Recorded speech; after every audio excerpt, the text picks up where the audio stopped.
friends, this is attorney Marina Shepelsky, and today I want to go over with you some of the common U.S. immigration terms that people are always confused about and really are dying to know. If you're interested in U.S. immigration, if you have a U.S. immigration case, you need to know the following 10 terms, and you'll be in good shape when an immigration lawyer is talking legalese to you. Number one, green card. Seems simple, but green card refers to an actual card that's no longer green, but it is a little bit green, but it's green and pink and blue. It has a bunch of colors on them, and it refers to a permanent resident card. You get permanent status of living here as a resident forever, but your green card is usually good only for 10 years, and it is used as a federal form of identification, proves your status of being a U.S. lawful permanent resident. You can't vote as a green card holder, but you can live here, pay taxes, travel, and do all those good things without having to leave. What is a visa? Number two term. A visa is an official document issued by the U.S. Embassy or consulate abroad, not in U.S., abroad, that allows a foreign person to enter U.S. for a specific reason, like tourism, or being a student and going to school, or working, so it's a work visa, or being here for other purposes, but it's going to be defined like an investor. The visa defines how long you can stay in the U.S. and what you can do in the U.S. Some visas allow you to work in the U.S., some do not. Usually visas are non-immigrant, but the immigrant visas are deceptively called visas, but in fact, an immigrant visa is a right to come here and get a green card immediately. So when you get an immigrant visa, you're coming to U.S. to move here permanently with a green card. Next is naturalization. Naturalization is the process by which a foreign citizen first becomes a green card holder and then becomes a U.S. citizen. So naturalization and the process of U.S. citizenship is interchangeable. Next, DACA. DACA is short for Deferred Action for Childhood Arrivals. It's a program that President Obama started by a presidential order that said, look, if you were brought to U.S. as a kid, as a child, before a certain time and you were here for a certain amount of time, you get the status that allows you to work and sometimes even travel out of U.S. and have deferred immigration status, meaning you're not going to get deported while your DACA status is valid.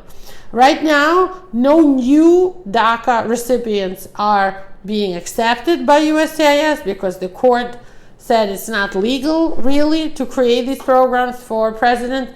Congress should be creating this, but anybody who already has DACA is keeping it for now. Next, what is USCIS? USCIS stands for the U.S. Citizenship and Immigration Service, and it is the federal agency in America responsible for processing immigration-related applications, visa petitions, different green card applications, U.S. citizenship / naturalization applications, and employment authorization applications. ICE, scary word ICE, it even sounds bad. ICE is short for U.S. Immigration and Customs Enforcement, ICE, ICE. It is a federal police force. It's a federal law enforcement agency that's under the umbrella of the Department of Homeland Security, and it's responsible for physically enforcing immigration laws, like stopping people, which is called apprehension, and deporting them. So they're the immigration police. They're actually the ones who put handcuffs on you. They run immigration jails, and they will put you on a plane to deport you if you've been deported, you've been a bad, person, like you've been arrested, and so on. Adjustment of status, very common one. Adjustment of status is the process of becoming a green card holder, and you're going from an overstay visa or from a visa to a green card, right? So adjustment of status refers to the process of changing your immigration status from non-immigrant or temporary in U.S.